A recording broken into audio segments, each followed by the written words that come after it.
Before we begin, viewer discretion is strongly advised. The following is for educational and entertainment purposes only.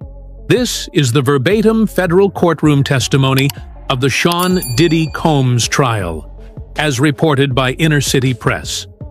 The courtroom was dead silent as the judge called the next witness. All eyes turned toward the back as a familiar face stepped forward, one that no one expected to see. Usher Raymond, the Grammy-winning R&B star, was about to testify. Not about his music, not about a label dispute, but about what really happened behind the closed doors of Sean Diddy Combs' empire. For years, Usher stayed silent. He played the game, smiled through interviews, dodged questions. But now, as Diddy faces federal charges of trafficking, coercion, and a criminal enterprise of abuse, Usher has finally decided to tell the truth.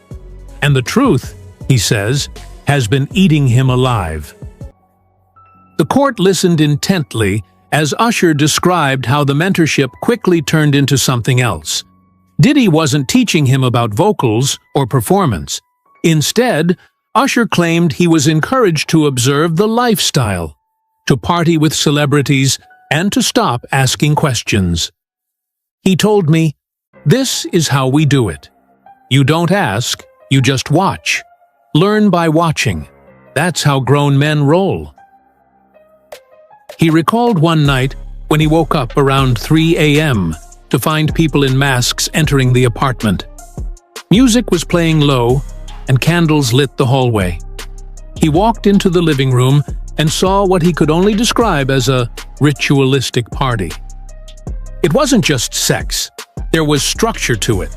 Cameras, lists, and no one looked surprised. I thought maybe I had walked into a movie set. I remember thinking, I shouldn't be seeing this. Usher said he was told to go back to bed, but he didn't sleep that night. That was the moment, he said, that changed how he saw Diddy forever. Usher told the jury that there were others like him, young artists brought into the fold, promised a fast track to fame, but slowly pulled into Diddy's orbit in ways they couldn't understand at the time. He named no names yet, but hinted that more would come forward. There were people around us who saw, assistants, drivers, other musicians. Everybody acted like it was normal, but deep down, they knew. The adults failed us. One particularly disturbing moment in his testimony came when he described a private trip to the Caribbean Diddy took him on when he was 15. It was supposed to be a retreat. Just me, him, and a couple others. The place was isolated. No press, no cameras. And that's where I realized I wasn't there to learn anything about music. He paused. I won't go into everything, but what I will say is that I wasn't given a choice about the environment I was placed in. And it took me years to understand the manipulation. The courtroom was silent. Usher said that after the trip, his relationship with Diddy changed. The mogul became more controlling. There were always new people around, always more parties, always more rules. And every time Usher pushed back, even slightly, he was reminded who made his career. He told me, "You don't bite the hand that feeds you. Remember who gave you this life." Usher ended the segment by looking directly at Diddy. "You didn't give me this life. You gave me nightmares." In 2009, I was working on an interview with a major publication. The questions started getting personal. Suddenly, I got a call from Bad Boy's old legal team. They reminded me of my NDA. They said, "We hope you're not trying to jeopardize your reputation." He said he never went through with the interview. But it wasn't just lawyers. Usher claimed he received veiled threats from people still tied to Diddy's empire, people he hadn't spoken to in years. You think you're done with that world, but it's never done with you. And if you step out of line, there are consequences. Not just to your career, but to your safety. I saw things I still can't explain. I don't know if it was legal, but I know it wasn't right. He then held up photocopied pages from a journal. Usher explained he had started writing the journal in 1998, originally to document song lyrics and thoughts. But as the years passed, it became a vault of personal memories and observations from his time around Diddy. In one entry dated March 1999, Usher wrote, "Had dinner with Diddy and 3 execs I didn't know. They kept talking about loyalty. Said loyalty keeps you on tour. Honesty puts you back home."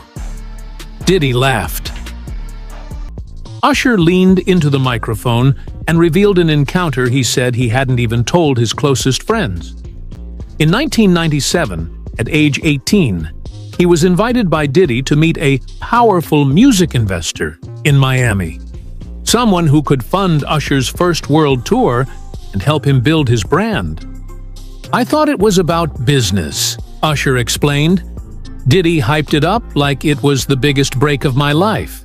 He told me to dress up, look sharp, and be polite." When Usher arrived at the penthouse suite at the Setai Hotel, he found 3 men lounging in robes with high-end champagne and several young women sitting quietly in the background. One of them, he said he was from overseas, asked me if I wanted to be remembered forever, Usher said. He wasn't talking about music. Usher said Diddy left him alone with the men. "I felt trapped," he testified. "They didn't touch me. But one of them put his hand on my shoulder and said, 'You can stay, or you can leave. But you'll never get another invitation like this again.'" He left. And that's when things started to change. Usher said he was removed from one tour opportunity, and a prominent producer suddenly pulled out of working with him. "No one ever said it was because I left that suite," Usher explained. But after that night, doors that had always been open suddenly shut. Usher also testified that Diddy showed him a disturbing clip from a handheld camera a few weeks later. He laughed as he played it back. It was of another young artist. He was doing something I know he wouldn't have agreed to unless someone made him. "Did Diddy threaten you?" the attorney asked. Usher paused. He didn't have to. The people around him did. They didn't use words. They used silence and exile. Usher said this was the moment he realized fame was no longer about talent. It was about submission.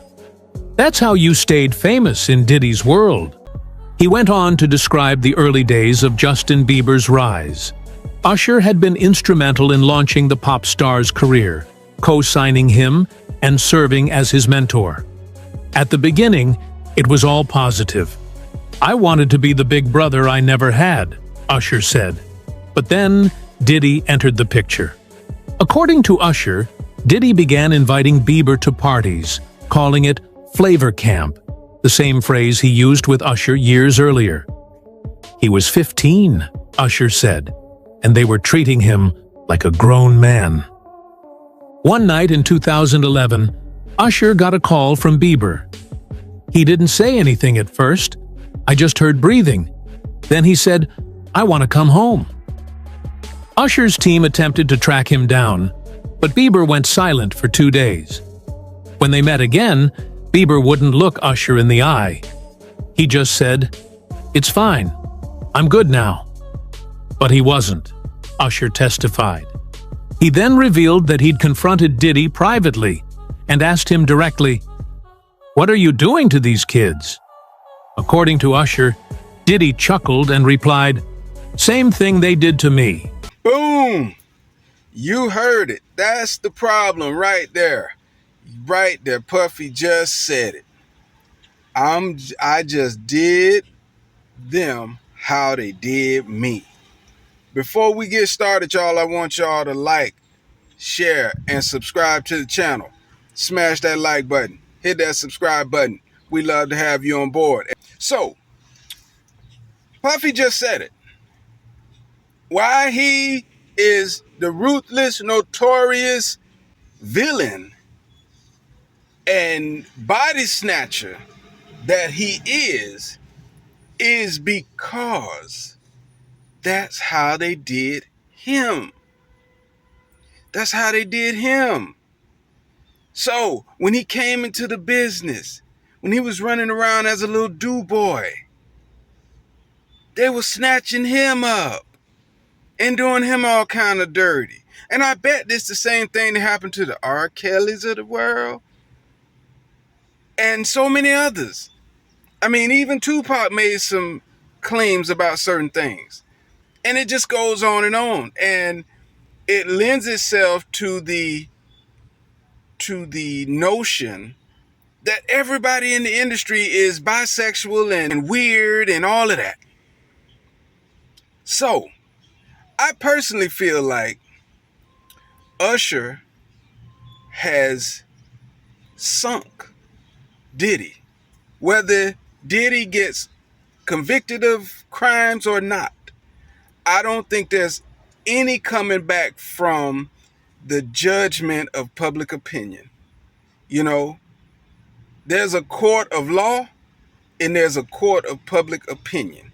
And I think Diddy has ruined himself in the court of public opinion, which is why I think this is all happening. Because when you think about a RICO case to be proven, first of all, you have to have some crimes. You have to have an organization, and you have to prove that the crimes were committed to further the organization or to further the affairs of the organization, right? Now, obviously, Bad Boy Records is an organization.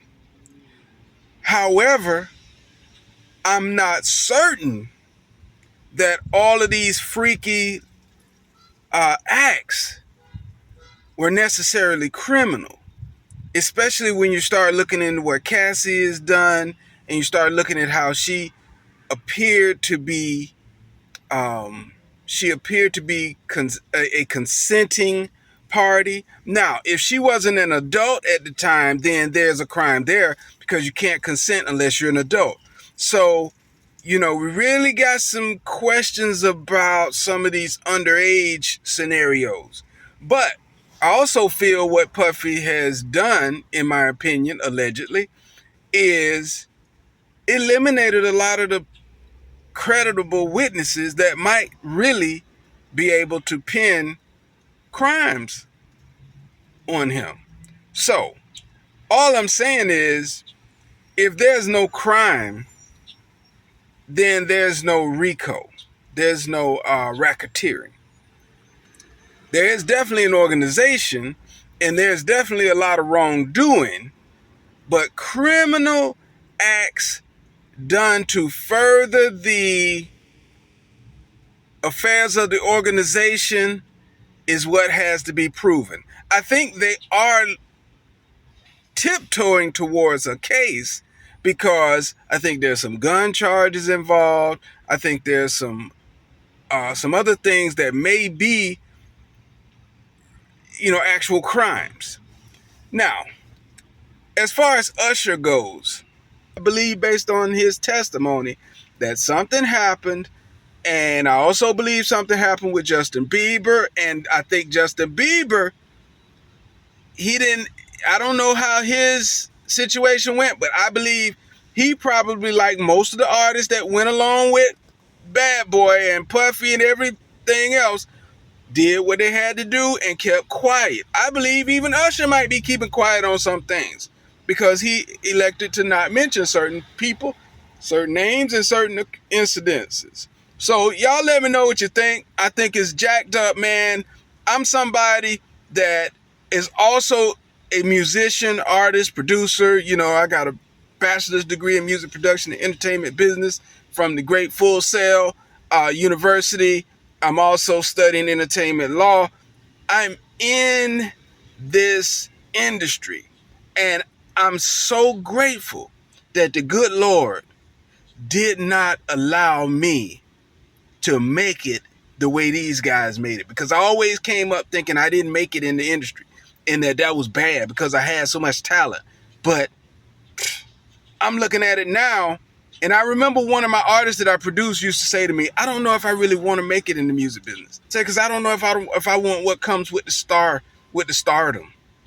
And I was thinking, okay, yeah, whatever, we'll be good. Let me, I just put that out of my mind, and we kept pushing. And myself, I was faced with a record deal one time. I ultimately didn't get the deal, and the manager came back and told me that the reason why I didn't get the deal, why we didn't get the deal, was basically because I wanted a fair deal, and there was no such thing.